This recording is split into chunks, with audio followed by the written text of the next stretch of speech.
হামজা চৌধুরী নাকি বলছে যে 2030 ওয়ার্ল্ড কাপ খেলার চান্স আছে, ফিফা ওয়ার্ল্ড কাপ খেলার চান্স আছে বাংলাদেশের। এখন এইটা কিভাবে চান্স আছে? এক চান্স আছে আপনার, মনে করেন প্রত্যেকটা স্বাধীন দেশ যদি ফুটবলে নেয় ফিফা, তাইলে বাংলাদেশ এটা খেলার চান্স আছে। আরেকটা চান্স আছে যদি বাংলাদেশ হোস্ট কান্ট্রি হিসেবে প্রতিষ্ঠিত করতে পারে ফিফা ওয়ার্ল্ড কাপ, তাইলে একটা খেলার চান্স আছে।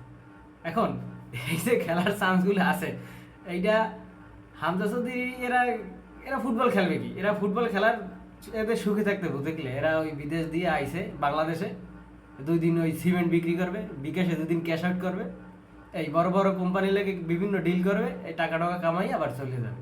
আর কেরিয়ার তো ধ্বংস। আর এই কেরিয়ার বাংলাদেশের ম্যানেজমেন্ট জানে কিভাবে একটা ভালো প্লেয়ারের কেরিয়ার নষ্ট করতে হয়। ক্রিকেটে বলেন আর ফুটবল বলেন, এটা কিন্তু বাংলাদেশের ম্যানেজমেন্ট ভালো করেই জানে। এই মনে করেন যে ডেনমার্ক দিয়ে আইছিল আপনার যে আমাদের অধিনায়ক জামাল ভুঁইয়া। জামাল ভুঁইয়া এখন কি করে? বিকাশে অ্যাডভার্টাইজ দেয়, সিমেন্ট বিক্রি করে, আর এখন নাটকে ছাপড়িগিরি করে, অভিনয় করে। এই সে ফিউচার ফুটবলের। আর এতে আবার এই হামজা চৌধুরীর অবস্থাও কিন্তু লাস্ট 2-3 বছর পরে এইগুলোই হবে। আর এরা আবারও খেলবে ফিফা বিশ্বকাপ, কোয়ালিফাই করবে। আগে ভাই তুই সিমেন্ট বিক্রি কর, তারপর ফুটবল নিয়ে চিন্তা কর।